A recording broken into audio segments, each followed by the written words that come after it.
Your parents are poor. Kids living in the same high-rise apartment taunted my daughter, Sandra, without getting bored. She must have been mentally exhausted from hearing these sneers every day. But today, she wasn't crying. Unexpectedly, she smiled at me. The ones crying were the high-floor residents who had looked down on our family. I see. Apparently, our strongest Sandra did something to these people. That's what you get for trying to assert dominance based on the floor you live on in a high-rise apartment. My name is Wendy. I am a 48-year-old who has recently become obsessed with having snacks during little breaks. A few years ago, our family of 3, my 10-year-old daughter Sandra, my husband Andrew, and I moved into a high-rise apartment. Before Sandra started middle school, we decided to move to a safer place, even if it would strain our budget a bit. That's how we ended up choosing this high-rise apartment. It's not like we were particularly fixated on living in a high-rise. But with a concierge at the entrance and enhanced security, I thought this environment would be safer for young Sandra. We chose the 5th floor. If anything were to happen, this height seemed reasonably safe. Moreover, it's easy to get outside. The cost was not cheap, but compared to the higher floors, it was more affordable. If this ensured our family's safety, it was worth it. The school was nearby, and it was convenient for Andrew to commute to work. Shopping was easy, and public transportation was readily accessible. Although expensive, I thought we had found a great place to live. I realized the unpleasant side of this high-rise apartment right after we moved in. Since we had moved to such a lovely high-rise, we decided to explore and enjoy the common areas as a family. New faces, I see. A woman in a suit approached us with her child as we wandered around. She appeared older than me. However, the fact that she confidently chose to wear a skirt instead of pants suggested that she was a person with great self-confidence. Nice to meet you. We just moved in. I'm Wendy. I greeted her. Andrew and Sandra followed my lead and introduced themselves. Sandra is the same age as my child. Oh, is that so? That's great, Sandra. You have a friend the same age. The woman introduced herself as Rebecca.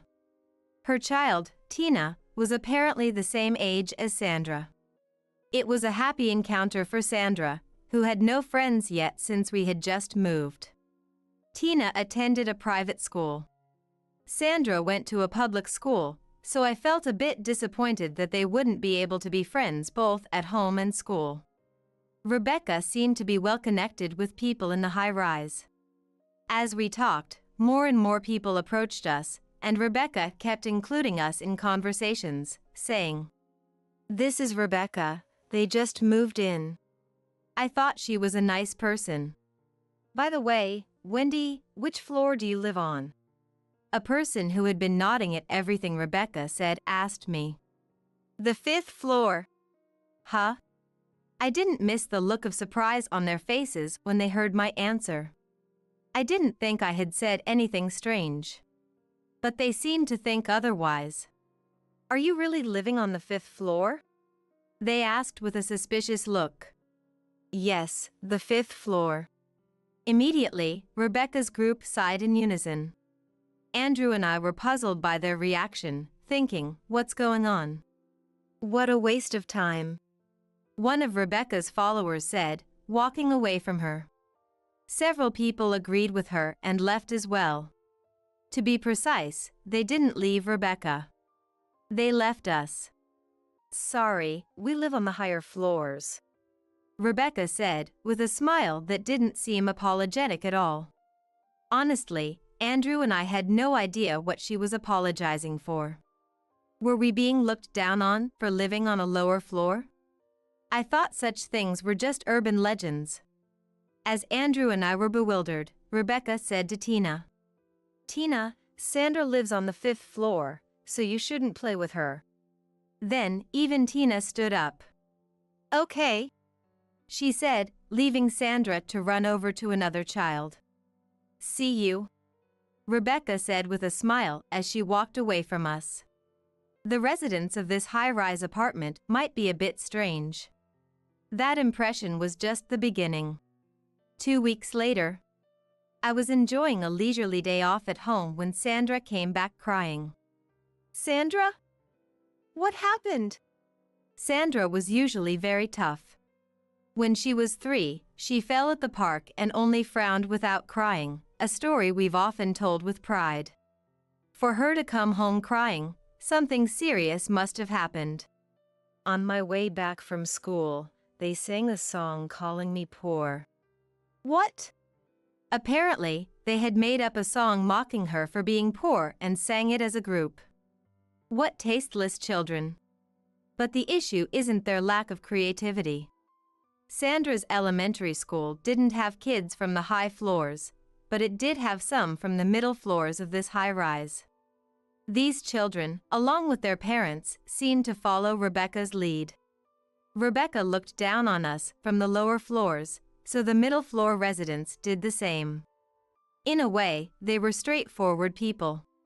It might seem like a minor issue, being mocked with a song, but Sandra was already nervous from the change in environment. After the incident in the common area, this was too much, even for tough Sandra. Seeing her cry, I began to regret moving here. We had chosen this place for the family's sake. After sobbing for a while, Sandra said, "And then Kristen told me to leave the high-rise." What? Kristen seemed to be the leader of the middle floor kids. The leader of the high floor group, both kids and adults, was undoubtedly Rebecca's family. Her family was very subservient to Rebecca's. "You had a tough time, Sandra. Don't let it bother you. Stay strong." I comforted her. "No, it's Kristen who will leave." What? Why? Kristen's dad is in trouble, so they'll leave next week. I couldn't understand Sandra's words, so I asked her, "Where did you hear that? And what do you know?" Sandra said, "I saw it in a dream. Kristen's family will leave." A week later, Kristen's family vanished from the high-rise. With no information coming in, we could only speculate, but it seemed like they had fled overnight. A few days later, a news report showed Kristen's dad, the president of a company, being arrested. It was for embezzlement and fraud. He had been using customers and the company's money to live in the high-rise. Of course, we couldn't have known that. Sandra's prediction gave me goosebumps. She had always had a bit of a mysterious power. She could foresee the future. However, she couldn't control this ability, so it wasn't as if she could see what she wanted to see. It just came to her in dreams. She often said, "I wish I could see the answers to tests." I was glad she didn't have that ability. Thank you, God. With the middle floor leader gone, their attitude towards Sandra softened, and things improved for a while. But then, the high floor group started to badmouth not only Sandra but also Andrew and me during our commutes. "I hate living in the same high-rise as poor people. It lowers the value of this place. Why don't they just move out already? Craving a lifestyle beyond their means is typical of poor people." And so on. How can they act so superior just because of the floor they live on? If they want to assert their dominance so badly, they should live in a high-rise where there are only high floors. Without the lower floors, their living situation wouldn't exist. Andrew and I found it too ridiculous to pay attention to such gossip, but Sandra seemed to be struggling. Seeing Sandra in pain was harder for us, and we wanted to help her somehow. Moving might be the quickest solution to resolve the situation. It seemed Sandra was also having trouble with her school relationships. She was in the same class as the middle floor kids. Because they looked down on Sandra, even the kids not living in the high-rise started avoiding her. It wasn't long before a withdrawn Sandra said, "I don't want to go to school." And Andrew and I began to think about changing her school. But we had just moved, and we both had jobs. We were pondering what to do when an incident occurred. That day, Sandra woke up with a big smile and asked, "Mom, what's for breakfast?" Recently, she had been waking up with a gloomy face or not coming out of her room at all. I couldn't help but smile back, and instead of just toast, I made her favorite French toast. She said she was planning to go to school that day. I told her she didn't have to push herself. But she smiled brightly and said, "I'm fine now." I wondered what had changed, but decided to trust her and sent her off to school. "Have a good day," I said, though I was worried, and took the day off work. Around the time Sandra was supposed to come home, the doorbell rang suddenly. It was one of the high-floor residents. One of Rebecca's followers. She yelled at me, "What's wrong with your daughter? Get to the entrance now." How arrogant. Anyway, without understanding the situation, I went to the entrance and was shocked to see the high-floor and middle-floor residents in a massive brawl. Normally pristine and composed people were pulling each other's hair and screaming. Children were crying as they watched their parents go berserk. As I stood there in shock, one of the high-floor residents shouted at me, "How did you find out about this?" "About what?" I replied. "Sandra, what's going on?" I asked as she appeared. I wondered why she was there and realized she was the cause of all this.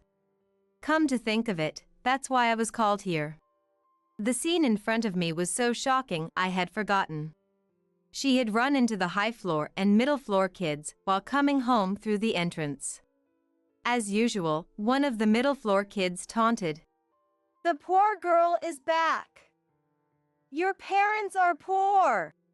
But Sandra, unfazed, replied with a smile, "But your dads and moms are cheating on your families with other people here. A bunch of traitorous perverts." How did she know the word perverts? The kids didn't understand at first, but Sandra exposed that their parents were having affairs within the high-rise. The kids, initially in disbelief, became uneasy as Sandra confidently spoke, and they decided to confront their parents. The result was chaos. Rebecca was having an affair with Stacy's husband from the 12th floor, Lori's husband was cheating with Patrick's wife, and so on. Affairs were rampant, and the women were fighting over the men. Some, who weren't involved in the affairs, were furious and declared, "I'll sue every woman who had an affair with my husband." It was an ugly scene, like something out of a nightmare. As much as I felt sorry, I couldn't stop laughing. These people had been fighting over their spouses within the high-rise. But one thing bothered me. "Sandra, how did you know all this?" "I dreamt about it this morning. Most of them will probably leave the high-rise."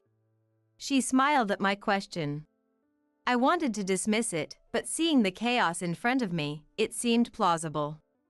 Terrifyingly, some were even shouting, "Are you sure the child is really my husband's?" If they had been having affairs since moving into the high-rise, it wasn't impossible for there to be children around 5 years old. There seemed to be quite a few kids of that age here. I decided not to think about it. Apparently, the high floor and middle floor groups had been having regular home parties. Family socializing was common, and they all exchanged contact information.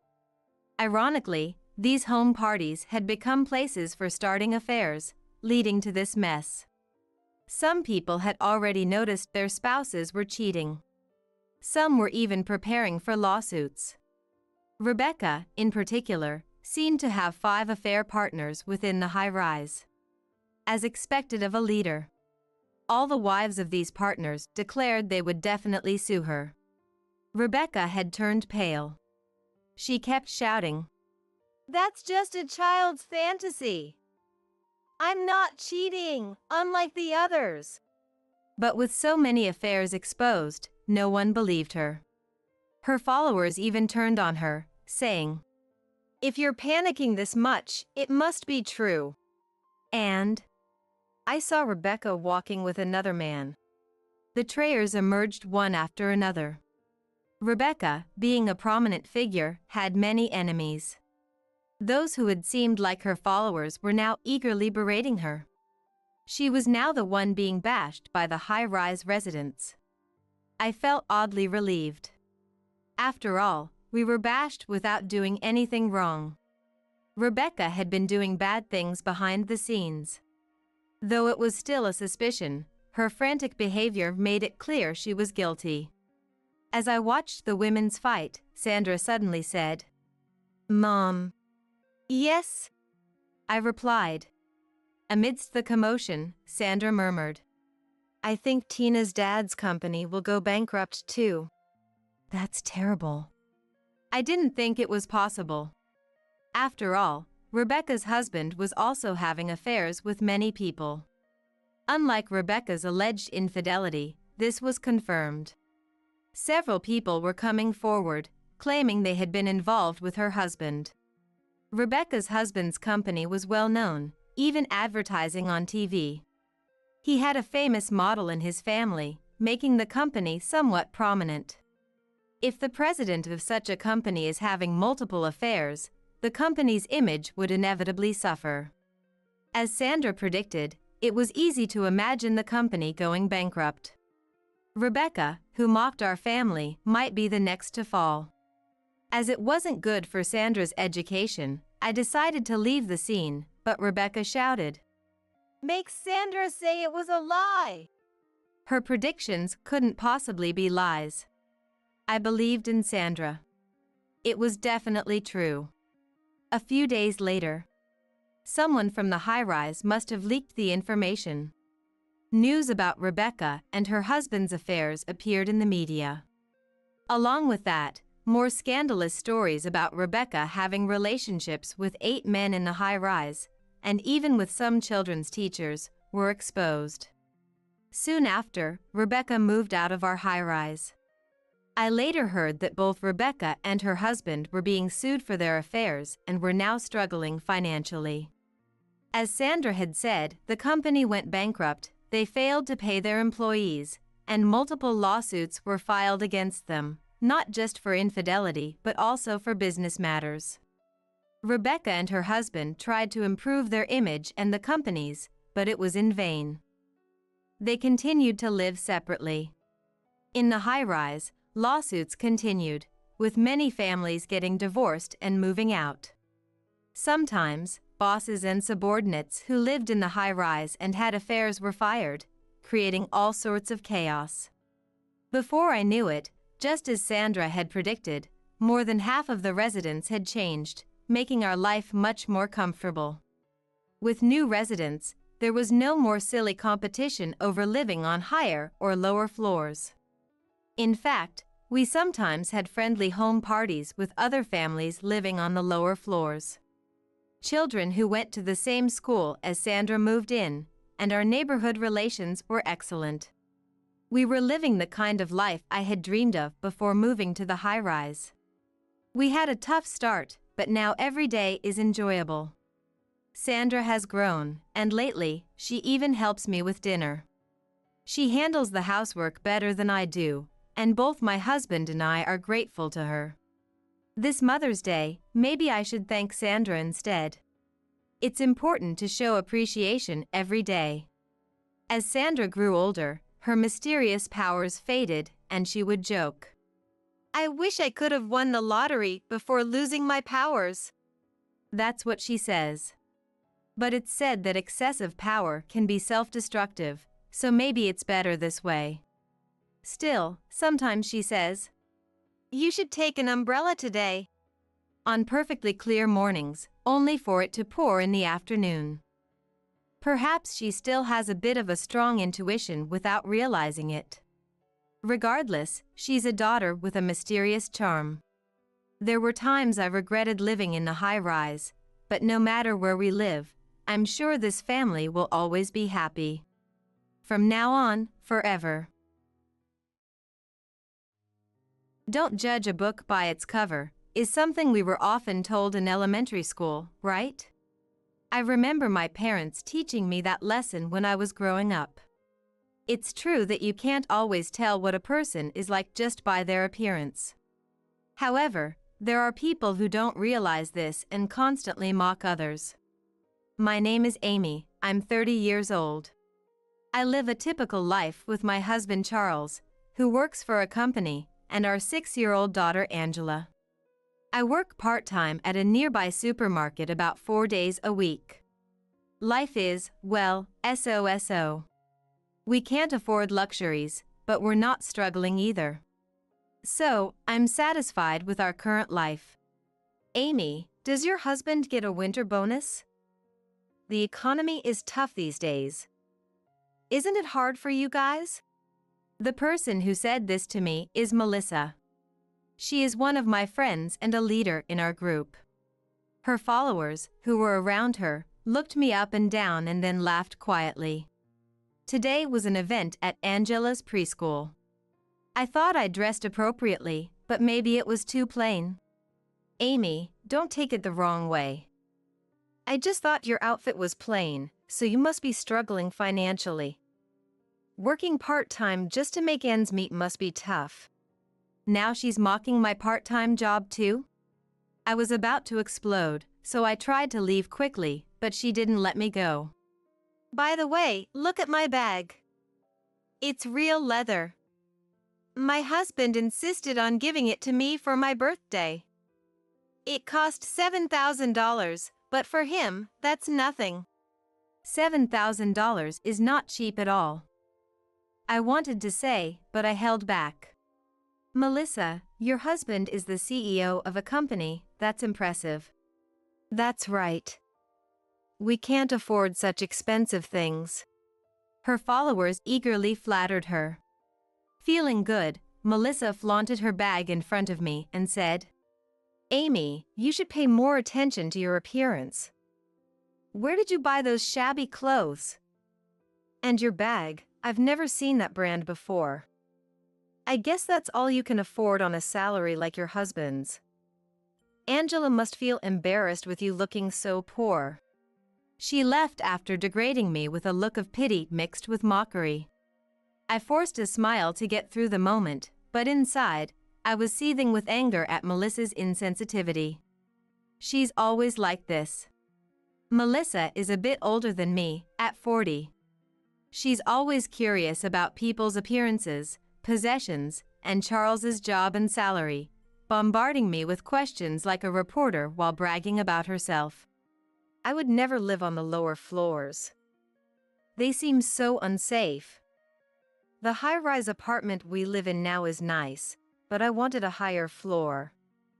There was no vacancy, though. Oh, is this boring you, Amy? This is typical Melissa. It's outrageous to pry into another family's finances and then insert her own bragging at every opportunity. But common sense doesn't apply to her. She always acts like a queen with her entourage. I don't mind her comments about me. But I can't stand it when she belittles Charles, who works so hard to support our family. I wanted to tell her, mind your own business, you nosy woman. But saying that would obviously cause problems. So, I managed to get through it with a mature attitude. Melissa's husband is 12 years older than her and runs a company. According to Melissa, she worked hard to snag a wealthy husband. It's really sad for most people. Their husbands can't earn enough, so the wife and kids suffer. Compared to them, I'm so lucky. I have to be grateful to my husband. That's her usual refrain. Maybe some people think like that, but I can't agree with her words. Whenever the topic of Charles's job and income came up, I tried to evade her, but Melissa would quickly catch on. She's usually insensitive, but strangely perceptive in these matters. My parents were both government officials with high salaries, so I never had to struggle growing up. By the way, what do your parents do, Amy? This time, she brought up my parents to trap me. My dad runs a small factory, and my mom helps with the business. I tried to brush it off as casual conversation and leave, but she said, "A small factory? How sad." Her words were so insulting that I couldn't help but snap back. Sad? How so? Those kinds of jobs are for people who didn't study hard when they were young. Your father probably didn't put in the effort when he was younger, which is why he's in this situation now. Compared to him, my husband is brilliant. I was stunned by her audacity. My dad studied engineering in college and still works hard to earn certifications and incorporate new technologies into his work. He worked harder than anyone when he was young, and he still does. The person I respect most is undoubtedly my dad. So, I couldn't let Melissa's words go unchallenged. My dad is diligent and studious. Every day, he reads research papers and works hard to earn new qualifications. Just like Melissa's parents and husband, he's doing his best. Besides, without people working in small factories, our lives wouldn't function. How can you mock them like that? Perhaps it was because I raised my voice unusually, but Melissa's expression turned irritated as she raised her eyebrows and said, "You don't know how the world works, do you? Society has proper hierarchies. Don't lump together the common folks' jobs with those of my husband or parents." It's offensive. For the first time, I felt my blood boiling with anger. This is why I hate poor people who are struggling with money. Melissa left with those words, but my anger didn't subside. I thought I'd never speak to her again. But then, "Mom, have you been fighting with Nicole's mom lately?" Nicole is Melissa's daughter and a classmate of Angela's. "Why do you ask?" "Nicole's mom said you're poor and jealous because you're miserable. But I told her my mom is kind and doesn't fight." Angela asked proudly with a smile, and I was shocked. How could she say such things to a child? What kind of person does that? "Let's have a snack instead." Yay! I managed to distract Angela and took a deep breath. I really hate that woman. Is that so? That's just too much. Why should I be mocked by someone like that? Amy, calm down. One day, my parents visited our place, and I ended up venting my frustrations to them. Charles works hard every day, so I don't want to burden him with my complaints. So, my parents were the only ones I could talk to. "That friend of yours seems quite ignorant," Dad said calmly while drinking coffee. "She's not a friend. She's always bragging about living in a high-rise apartment and her brand-name goods. It's really annoying. Here, drink your coffee and take a deep breath. We didn't come here to talk about that today." Mom soothed me, and I regained my composure. "That's right. So, what did you want to talk about?" I remembered my parents had something important to tell me today. "Actually, we're thinking of selling the company and moving." "What? Why so suddenly? Did something happen?" I worried that something bad had happened. "No, it's nothing serious. We've both been working nonstop, and we thought it would be nice to have a more relaxed life in our old age. Besides, we thought we'd buy a house near where you live. You know the area well, right? Help us out." "It's fine, but isn't it dangerous for elderly people to live in the city?" I voiced my concern, and Dad scolded me. "Amy, we're only just turning 70. All right. Sorry about that. So, what kind of place do you want to live in?" "Well, actually," I was surprised by my parents' plans for the future. "Dad, you were thinking about that?" "Of course. You're our precious daughter, and we don't want you to struggle. Amy, please grant your dad's wish, Mom said, and I made up my mind. Fulfilling my aging parents' wishes is a form of filial piety, after all. All right. Thus, my parents sold the small factory in the countryside and moved close to our home. At the same time, my family decided to move to a house near my parents' new home. Charles, who had a good relationship with my parents, readily agreed to the idea. It's reassuring to have them nearby. It'll also help you feel better, Amy. Angela was excited too. New houses smell so good. We're living here from today. She was thrilled that the new place was more spacious than our old one and that Grandpa and Grandma's house was closer. The frustration and worry I had about Melissa dissipated when I saw Angela's smile. A new home, a new life, let's make the best of it. I thought this while checking the mailbox of our new house. Amy, what brings you to my house?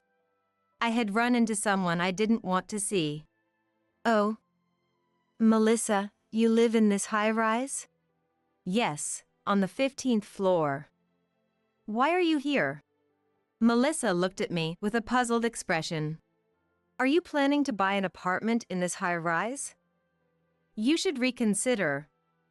Even the lower floors aren't affordable for common folks. As she said this, she sneered at me as usual. She hasn't changed at all. Yes, we already live here. Don't worry about it. I said this casually, and she was stunned. You live here? It must be on the lower floors, right? She finally managed to get the words out. No, it's on the 25th floor. The view is great, and the interior is beautiful. High-rise living is the best. The 25th floor? There's no way a poor person like you can live there. If this is a joke, it's not funny. She was clearly agitated, but why was she so flustered? As we continued our exchange, my parents came down to the entrance by elevator. Amy, Mom and I are going shopping. Dad, Mom, let me introduce you. This is Melissa. She lives here too. Nice to meet you, and thank you for always taking care of Amy. My parents greeted her politely, but Melissa remained uneasy. She seemed to notice the expensive watch my dad was wearing and the high-end handbag my mom was carrying, staring at their belongings. These are my parents. They live on the 25th floor with us, so we'll be seeing more of each other. We'll be off then. After seeing my parents off, I turned to Melissa to say goodbye and head back to my apartment. Wait a minute. Your parents run a small factory, right? How can they afford to live here? I never said they were poor. That's quite rude, isn't it? But a small factory is where people with no skills or intelligence end up working. That's not the case for us. My husband went to a good university and worked hard to build his company. So why would such poor people live in the same high-rise? To her, her worldview was everything. Just hearing small factory made her think of poverty and lowly jobs. My parents are the same. They've worked hard to get where they are. And they're not poor. They paid for this apartment in cash and have plenty of savings for retirement. I didn't mention it, but my in-laws are also well off, and we're not struggling for money. My husband works hard and earns a decent salary, so we're content. I dress simply because I like it that way. It's not wise to judge people by their appearance or occupation. I declared firmly and walked away from her. This high-rise apartment was a gift from my dad. He believed it was better to convert the money from selling his company into real estate than to keep it all in cash. The amount was substantial, so I was hesitant to accept it, but I understood that it was a way to save on inheritance taxes in the future. Originally, my family lived in an apartment owned by my in-laws, but we moved to this high-rise apartment following my dad's suggestion. My parents had always wanted to live somewhere with a great view of the city, so we searched until we found the perfect place. My dad's sentiment of not wanting to burden Amy was rooted in his desire to avoid imposing a massive inheritance tax on me and to pass on assets while he was still alive. I gratefully accepted it, but I never expected such a development. Seeing Melissa's face like that was a first. She had always pitted me with a mean expression, looking down on me. The fact that the poor person she had scorned had moved in must have really bothered her. Well, after all I said, I doubt she'll bother me anymore. Did I flaunt our wealth too much? I thought for a moment, but since Melissa stopped contacting me, it was for the best. However, things took an unexpected turn. Did you hear? Melissa got divorced. Just 3 months after we moved into the high-rise, I heard this rumor from a friend.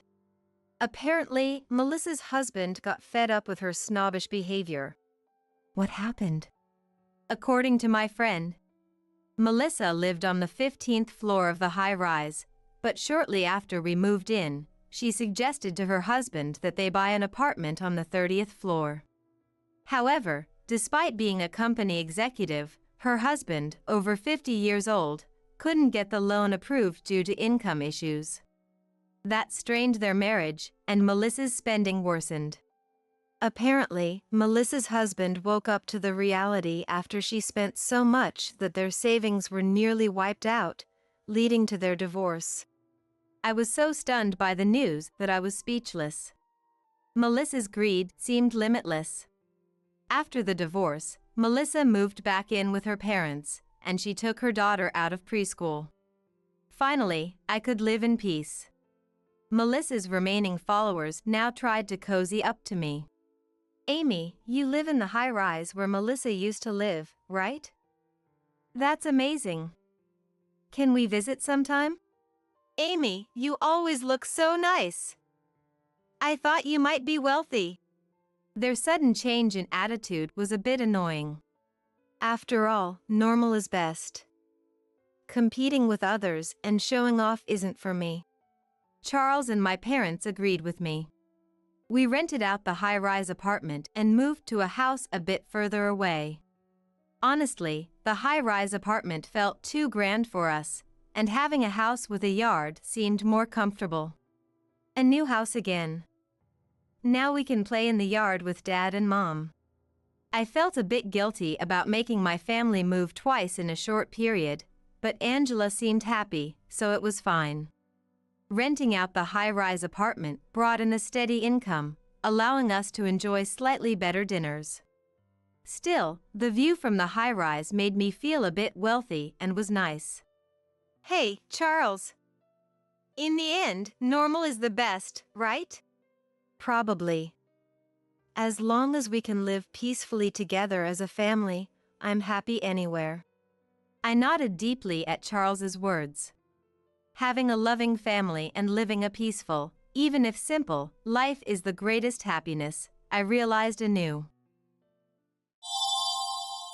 I'm really disappointed in you, Malia. What? When we first met, you were so serious and reserved. It was a thrill trying to win you over. I was taken aback by what my husband, Greg, said. To him, I was nothing more than a challenging conquest. But if that's how he wants to play it, I won't hold back either. I don't want to continue this relationship with him anymore. I'll get the evidence I need and show you I can leave.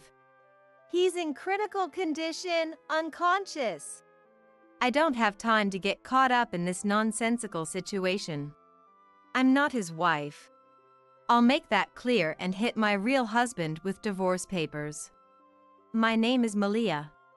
I'm 27 years old. Just your average office worker. I got married about a year ago, so I can't really call myself a newlywed anymore. My husband Greg, who's a year younger than me, works at one of our client companies. We met when we started working together on a joint project. To be frank, I thought he was handsome from the moment we met, but I didn't think much more of it at the time. I hate to toot my own horn, but I'm the type who's married to her job. Maybe that's why people say I give off an unapproachable vibe. I don't get people casually chatting with me outside of work very often. That's just how I am, so I've never had much luck in the romance department. And I figured that wasn't about to change. Malia, you're so cool. So reliable and all. During breaks at work, Greg would often flash me a smile and say things like that. At first, I wished he'd focus on his job instead of wasting time talking to me. But as he kept striking up conversations, my icy exterior gradually began to melt. He was so attentive in every way, and each time his kindness touched me, I could feel my heart waver. Before I knew it, I found myself dreading the end of our joint project. Apparently, he felt the same way. Would you maybe want to keep seeing each other? Like, outside of work and stuff? When he said that to me, I was overjoyed, to be honest. And so, we started dating, and ultimately got married after Greg proposed. Our newlywed life was a happy one, with no complaints. I still believe that. My family welcomed him warmly too, and I had no dissatisfaction to speak of. But recently, I started to sense that something was off. On the surface, our life was no different than before. But for some reason, at some point, it seemed like his gaze had lost the passion it once held. It's not that he completely lost interest in me, but it felt like it just wasn't the same as when we first started dating after the joint project ended. I figured that's normal after being married for a year. I tried to convince myself of that. But I just couldn't shake this uneasiness. Take the housework, for example. When we first got married, we'd take turns washing dishes and preparing meals. We also made a point of splitting the laundry and taking out the trash as much as possible to minimize the burden on each other. But lately, the frequency with which Greg did chores had decreased. Sorry, work's been crazy recently. It's true that Greg has been working a lot of overtime lately. I sighed heavily as I pondered her husband's recent behavior. Sure, he's been apologizing, and it's not like he's completely stopped helping out at home. But his busy season at work just ended not too long ago. So how can he still be so swamped? It doesn't add up, she thought, furrowing her brow in frustration. I hadn't been to his office in a while, so I couldn't really know the details of his work. I knew his company had started a new joint venture, but this time someone else was in charge of it. That person, Crystal, was apparently in the same class as Greg in college, but I had rarely spoken to her. As the daughter of a company executive, she seemed to have no interest in getting friendly with those around her. Rumor had it that she had been forcefully inserted into this project to establish a track record. But I couldn't be sure what the real story was. In any case, I and Crystal weren't close, so I had no idea about the current situation. She couldn't tell if his company was actually that busy right now. Maybe I was overthinking it. My own company, which was in a similar line of business, wasn't that hectic at the moment, so perhaps that's why it stood out to her. But there was something else bothering I that kept nagging at my thoughts. It was his body odor.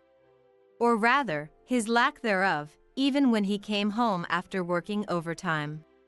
Instead of reeking of sweat, he smelled pleasantly fresh, as if he had just showered. His office did have a small shower room installed, so it wasn't that strange. I wanted to believe that, but then something else didn't add up. I'm exhausted. I'm gonna go rinse off this sweat, he would say as soon as he got home, heading straight for the shower. But if he had already showered at work, why would he need to do that? It's not like he took the crowded subway. Greg commuted by car. Moreover, in all the time I had known him, he had never been the type to be that diligent about his personal hygiene. I had certainly never seen him use the office shower room to freshen up. And that's why it just didn't sit right with me. Do you think that's okay? Grant, a younger male coworker at I's company, asked her that question in the employee cafeteria. It felt strange for I to now be in a position of mentoring others, when not so long ago she had been the new hire herself. Grant was honestly a bit clumsy, so I had to watch over him quite closely. Today, too, I had been pointing out his various mistakes, and before I knew it, it was already lunchtime. They had agreed to grab a quick bite separately and then get back to work. But noticing I's gloomy expression, Grant had insisted on having lunch together. I hadn't intended to share her personal issues. But pressured by Grant, I had ended up spilling the whole story. Maybe I was just a pushover. Or maybe this situation was weighing on her more heavily than she had realized. I wasn't sure which it was. In any case, as I reluctantly explained her circumstances, Grant seemed perplexed. Unable to gauge the meaning behind his reaction, I questioned him. Okay with what? Well, you know. He shifted uncomfortably, as if he didn't want to say it. It seemed to be a sensitive topic, but having come this far, I needed to get to the bottom of it. Just spit it out. Rubbing the back of his head, Grant reluctantly shared his thoughts. Coming home late from work, neglecting housework, being kind of cold lately. Aren't those all common signs of cheating? I was stunned into silence by his blunt assessment. He was absolutely right. That combination of factors was a textbook cheating scenario, the kind you see in novels and dramas all the time. Sure, once in a while there's a story where it turns out the husband was actually working hard for his family's sake and the couple's relationship is great. But the vast majority of the time, it means he's having an affair. I felt ashamed for not realizing it sooner.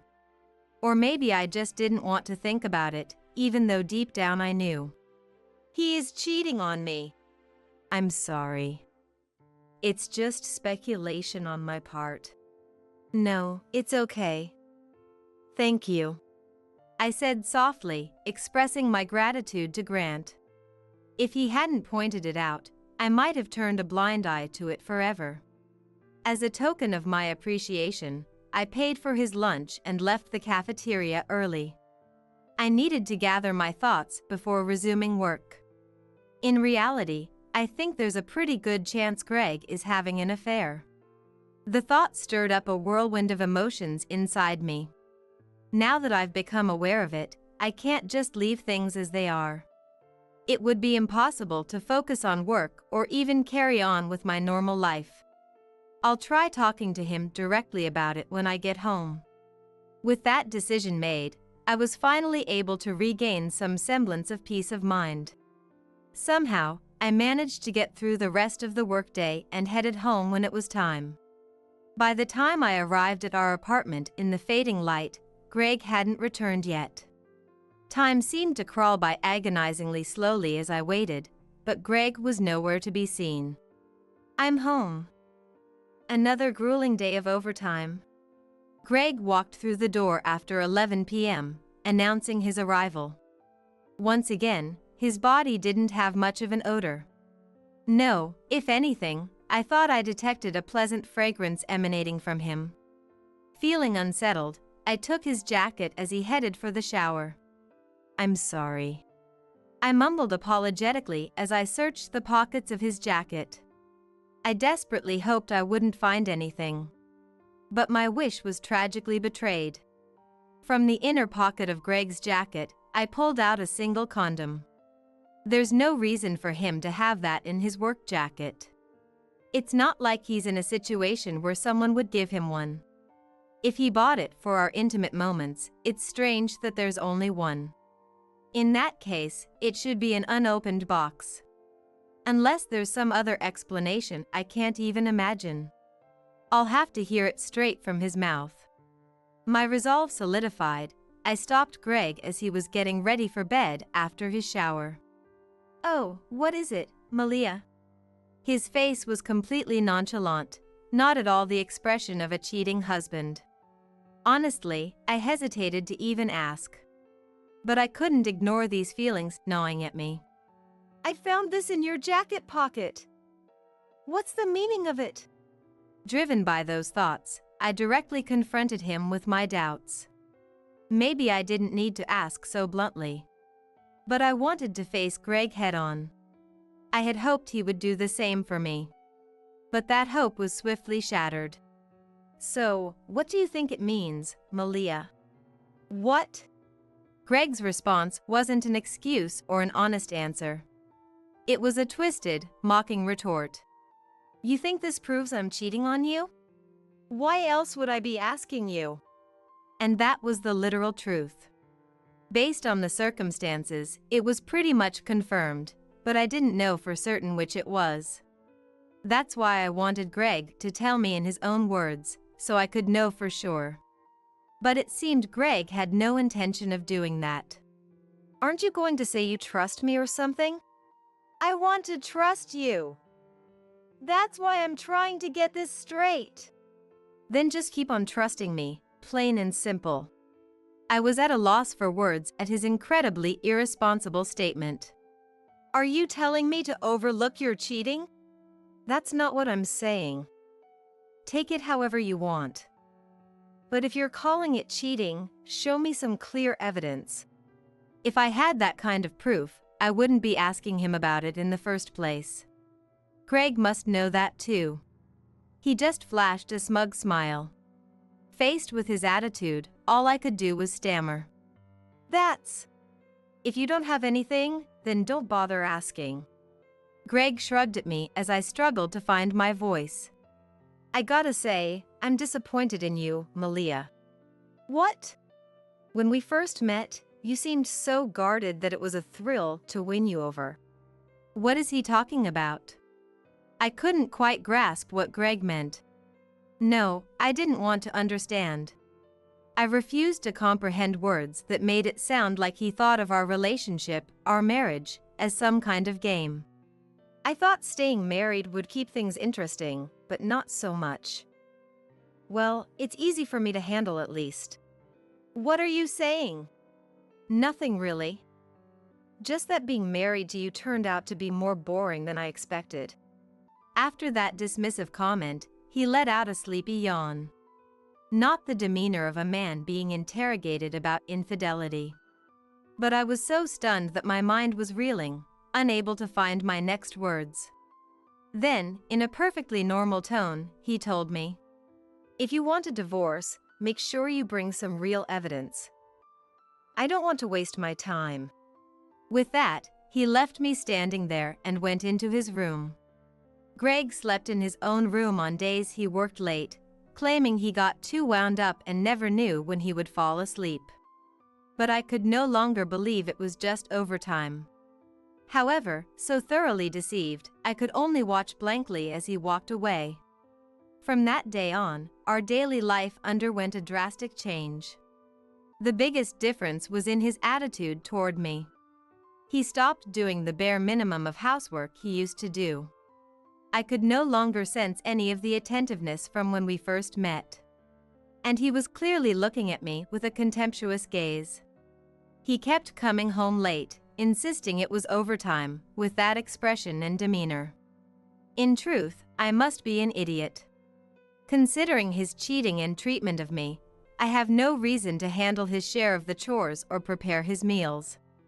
But I couldn't cut him off completely because of our memories together. I kept doing the housework as always and continuing our life together. I clung to the faint hope that someday he would go back to how he was when we first got married. Then one day, it happened. Who could that be? Once again, Greg came home late, claiming it was due to overtime. I should have just gone to bed, but I waited up until the doorbell rang at 9 p.m. Greg has a key, so there's no need for him to ring the doorbell. Wondering who it could be, I peered through the peephole and saw a woman standing there.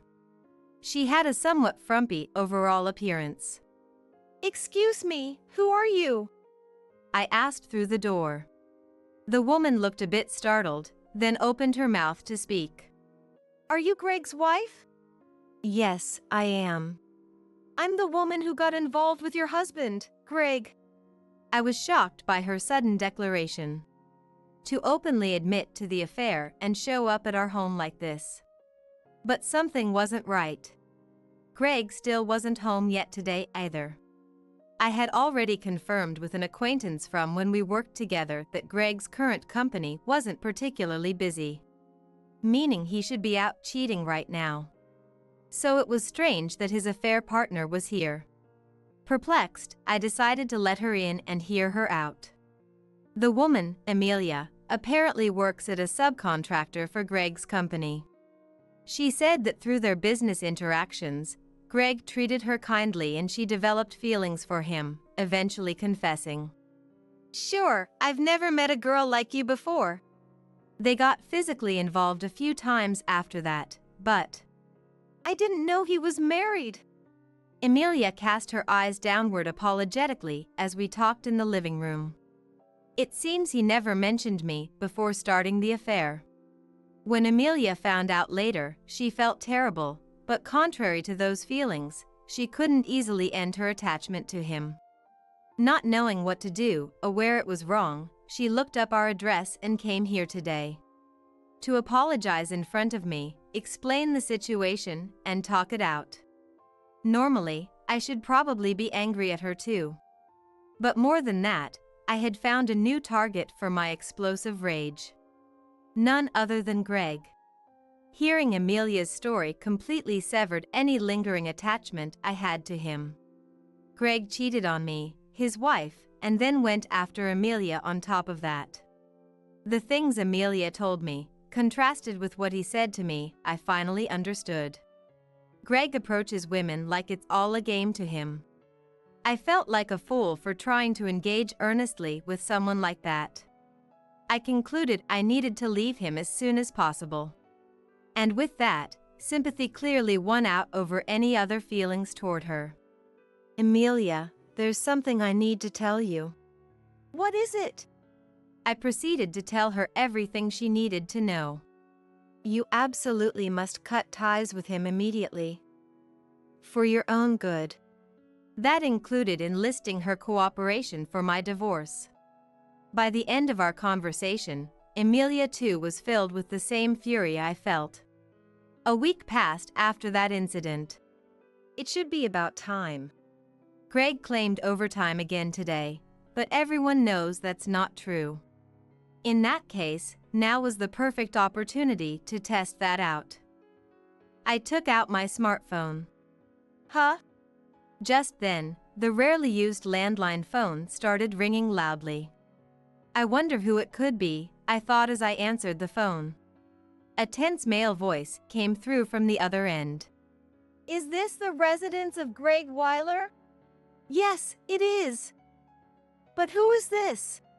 I asked, furrowing my brow, honestly unable to grasp the situation. The caller identified himself as a hospital staff member, stated the name of the hospital, and then delivered unthinkable news. Please remain calm as you hear this. About 10 minutes ago, Greg Weiler was brought into our hospital. He's in critical condition, unconscious. What? I understand it's hard to believe. But it's the truth. The man's voice was so solemn it made me uncomfortable. But honestly, I was skeptical. I knew it. The smartphone in my hand displayed the location of the GPS tracker I had secretly placed in Greg's car the other day to gather evidence of his infidelity. It currently showed the car parked at a hotel. I had inadvertently obtained one piece of proof of his cheating, but that also meant the Greg Weiler the hospital staff was talking about wasn't the person I knew. So I clearly informed the caller. That's not my husband. What? But Dash. I'm terribly sorry, but there must be some mistake. Please contact someone else. With that, I hung up the phone. I did feel bad for that Greg Weiler. All I could do was hope he would be all right. But putting that aside, I had my own issues to deal with. I checked the location on my smartphone again and took a taxi to the hotel where Greg and his affair partner were likely to be. I wanted to catch them in a photo if possible as they exited the hotel. Even if I was too late, I could at least confirm the location. It would save me one step, whether I staked it out myself later or hired a private investigator. My destination turned out to be a slightly run-down hotel in a seedy area. Peeking into the parking lot, I saw his car was indeed there. This alone could serve as evidence, but knowing Greg, he might just feign ignorance with a straight face. I wanted to firmly secure proof if I could. With that in mind, I hid near the hotel entrance for a while, waiting for Greg and his partner to come out, but that's strange. No matter how long I waited, they never emerged. Instead, my smartphone kept ringing incessantly. The number was from the hospital that had called my home. I figured this was probably another misunderstanding, but then it hit me. They likely got my home and cell number from the smartphone of this Greg Weiler who was brought to the hospital. But would my number and home phone be in some other Weiler's smartphone? No, that's not possible. I muttered to myself, refuting my own assumption. Which means the Greg in the hospital was the Greg I knew. But his car was here. And that's precisely why I had been convinced this whole time that the person taken to the hospital was someone else. I had no idea what was going on. Just then, a number other than the hospital appeared on my smartphone screen. It was Denny, Greg's father. I decided I shouldn't ignore this call and answered. Malia? Where are you right now? According to Denny, he was calling on behalf of the hospital. It seems the Greg who was taken to the hospital is indeed the one I know. Since I had completely ignored their calls, they must have gone through all the contacts in Greg's smartphone. As a result, they reached out to Denny and the others, and finally got in touch with me. That's what I figured happened. Which means, after some thought, I replied, the place Greg was at before being taken to the hospital. It's a hotel. In other words, something happened to Greg here, and as a result he was rushed to the hospital. His car was left behind because there was no time to ask a tow truck or acquaintance to handle it. So inadvertently, I had obtained the ultimate circumstantial evidence to prove his infidelity. The emergency responders who transported him would have no reason to lie about where they found the patient. I see. Denny's voice sounded somewhat strained in response to my answer. He had probably already asked for details about where Greg was transported from and the overall situation. Meaning Denny must be aware by now that Greg was cheating. I felt bad for him, but in a way it sped things along, which was a relief. Ignoring the phone calls turned out to be a good thing in the end. But putting that aside, why did he end up being taken to the hospital in the first place? For now, Greg is all right. He's regained consciousness, but... Denny trailed off and was silent for a while. It seemed to be a situation that was difficult to put into words. I told Denny I would contact him later for more details, and then headed to the hospital they had called from. Perhaps because there were limited options for emergency transport, it was quite a distance from the hotel.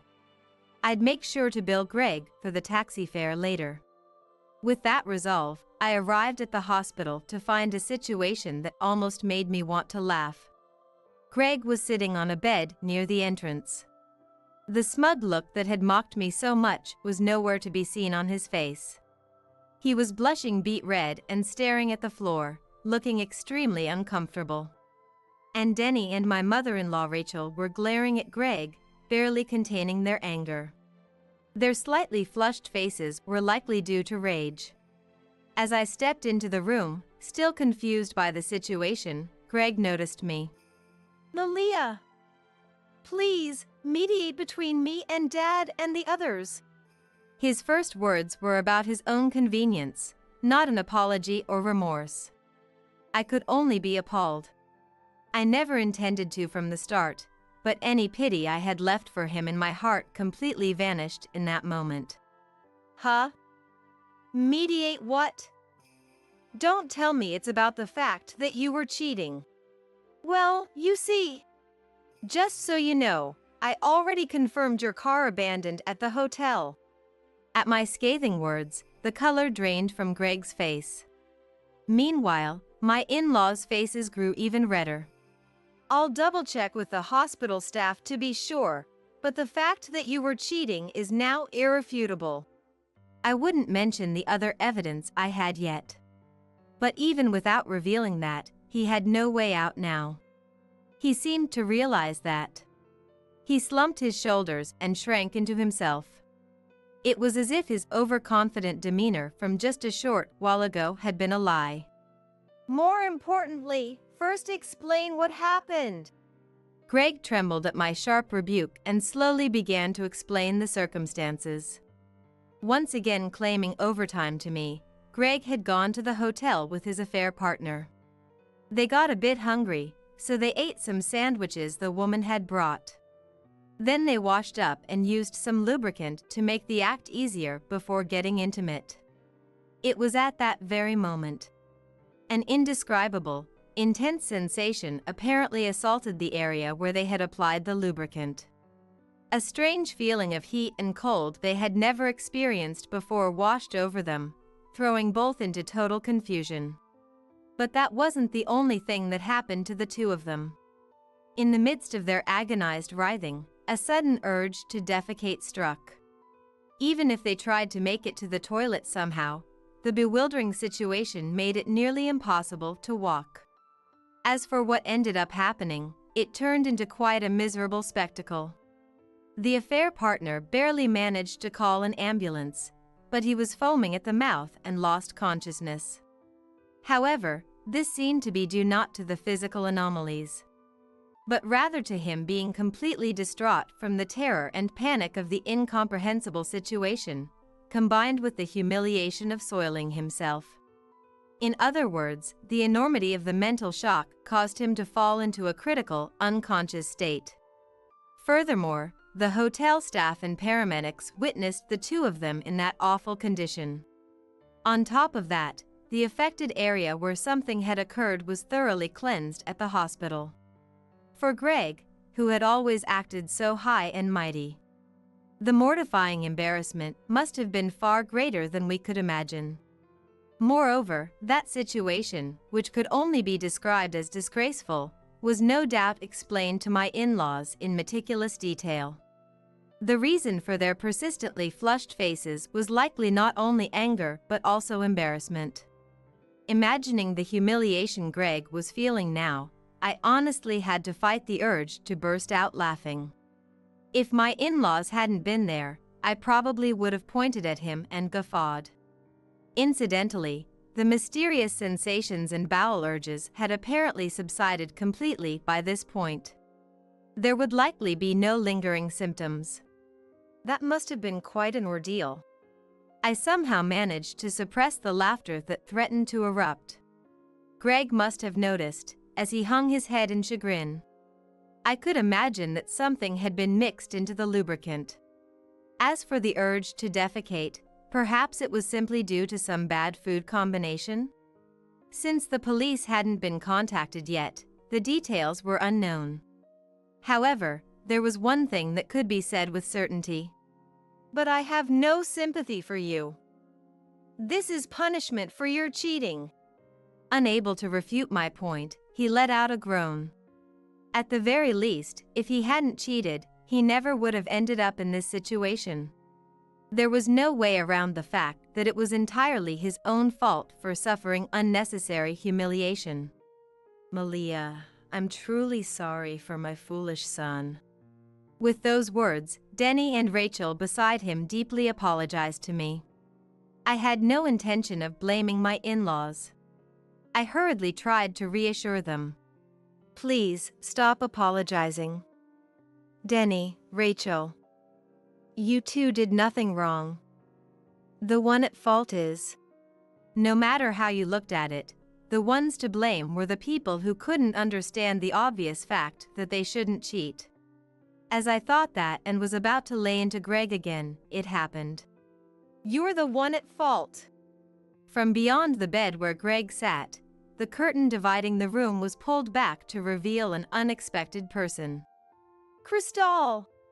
That's right. There stood my coworker Crystal, dressed in a hospital gown. Considering that we were in the same hospital room, and given the situation, I voiced my speculation. "Don't tell me his affair partner is..." "It's not an affair. I'm Greg's true girlfriend." As Crystal declared this vehemently, her shoulders trembling, my in-laws were stunned speechless and Greg clutched his head.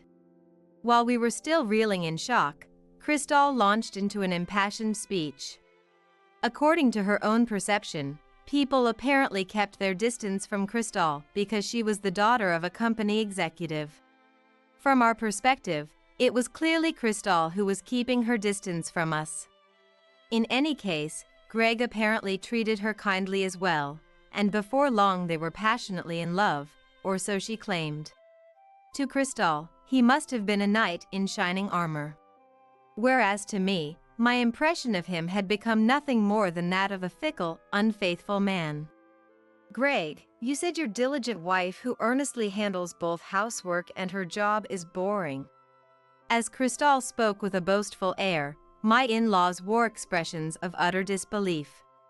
Perhaps somewhere in their hearts, they had wanted to believe there was some reason for Greg's infidelity, that is to say, that I was also part of the problem. But now, realizing the issue lay in their son's way of thinking, they seemed to be at a loss for words. Seeing his parents' increasingly grim expressions directed at him, Greg's face turned even paler. "In that regard, I'm exciting indifferent from her." "Oh, is that so?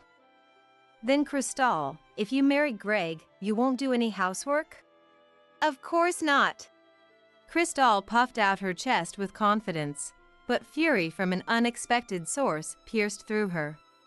"Are you an idiot?" None other than Greg's mother. Rachel's body shook with rage as she exploded at Crystal. "What do you mean, idiot? What's wrong with calling an idiot an idiot?" As Crystal tried to lunge at her, Rachel silenced her with an overwhelming intensity. "A married couple is meant to support each other through life together. And you. Both you and Greg." It was the first time I had seen Rachel so incensed. Perhaps it was a first for Greg as well.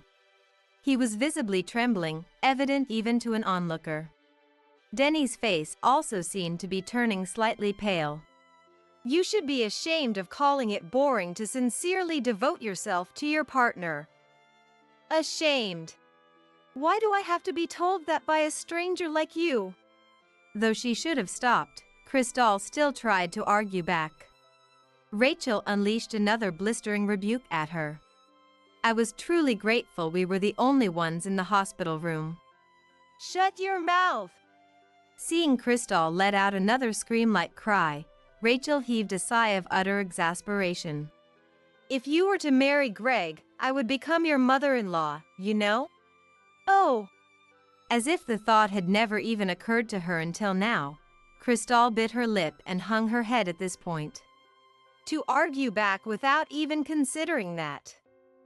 "At the very least, I will not approve of him marrying her, Greg." "No, I have no intention of marrying her." "What? What do you mean?" Perhaps thinking he could ingratiate himself with Rachel, Greg spoke evasive words. Right at that moment, another person appeared. "I'm sure that's the case. That's the kind of person you are." It was Amelia, his other affair partner. Gone was the somewhat timid and gentle aura Amelia had when I first met her. She stared at Greg with a gaze conveying the depths of her hatred and resentment. Apart from me and him, the others seemed to have no acquaintance with her, and could only look on in confusion. "Amelia, why are you here too?" The paramedics mentioned it. Since Malia wasn't answering the phone, They called every possible contact. Her number must have been among them. Either way, I had planned to call her later, so the timing was perfect. Who the hell are you? Nice to meet you. I'm Amelia, one of Greg's affair partners. Crystal probably never expected Amelia to honestly introduce herself. Greg's eyes widened in disbelief and he trembled as if about to foam at the mouth again. My in-laws seemed unsure what expression to wear, their faces a complex mix that looked both tearful and enraged. On the other hand, as if her earlier scolding from Rachel had never happened, Crystal lashed out fiercely at Amelia. What is the meaning of this? This is what it means. Amelia calmly approached Crystal with an unwavering expression and handed her an envelope stuffed with something. She accepted it with a suspicious look tinged with anger, then took out the contents to examine them. The next moment, Crystal let out a scream just as one would expect. What the hell is this? And as if it were something filthy, she slammed the envelope's contents onto the floor. The scattered items were photographs. Printouts of pictures Amelia and Greg had taken during their affair. I had asked Amelia to provide evidence in case Greg tried to feign ignorance about the cheating, but I never imagined she would use it this way. It must show how angry Amelia is at Greg and the others, but considering she originally didn't even know it was an affair, I felt a slight pang in my heart. As I glanced at Amelia with those thoughts, she flashed me alone a small, troubled smile. But it lasted only a moment. Her face quickly reverted to an expression filled with loathing. Greg, care to explain? Well, how do I put it? Unable to very well give a detailed explanation of his philandering ways, Greg just flashed an evasive grin and stammered. Seeing his pathetic state, disillusionment was written all over Crystal's face as she grimaced. I felt an aching emptiness, wondering what I had ever seen in him. That's his true nature. You should give up on him too. After that dispassionate mutter, Amelia dropped another bombshell as if it were nothing. Oh, by the way, how was the lubricant? I mixed in some animal anti-inflammatory medication, so I think it had quite an effect. Even I was surprised by this, but the actual victims must have been all the more so. Anti-inflammatory medicine, the kind you apply to sore muscles or inflamed tendons. For animal use, its potency must be far greater than what's used on humans. Well, it's no wonder the two of them took massive damage. Greg and Crystal could only gape in shock. He said before that guy's bringing this kind of thing shows consideration, but it's really for his own benefit, right? With that final jab, even the usually cocky Greg couldn't hide his anger. You! How dare! He tried to raise his voice, but... Exactly! That's right! In the end, you only think of yourself, you scumbag! My shout drowned him out, and with his parents glaring daggers at him in unison, he was utterly crestfallen. And with that, the curtain fell for the time being. 1 week later, Greg and I were divorced. Perhaps out of concern for appearances, or maybe to avoid paying alimony, he resisted until the very end. But he had already been confronted with insurmountable evidence. With the images I had received from Amelia, there was no way he could talk his way out of it. Furthermore, Denny even went so far as to say he would completely cut ties with Greg as his son if he didn't agree to the divorce. As a result of all that, he consented to the divorce. On top of that, he would have to pay me $50,000 in alimony, exceeding the going rate. As for the division of assets, I'm extremely grateful that my in-laws arranged it so I wouldn't lose out. Naturally, I had Crystal pay compensation as well. Given her personality, I thought it might be a drawn-out process, but the payment went through with surprising smoothness. I believe informing Crystal's parents of everything that transpired made a big difference.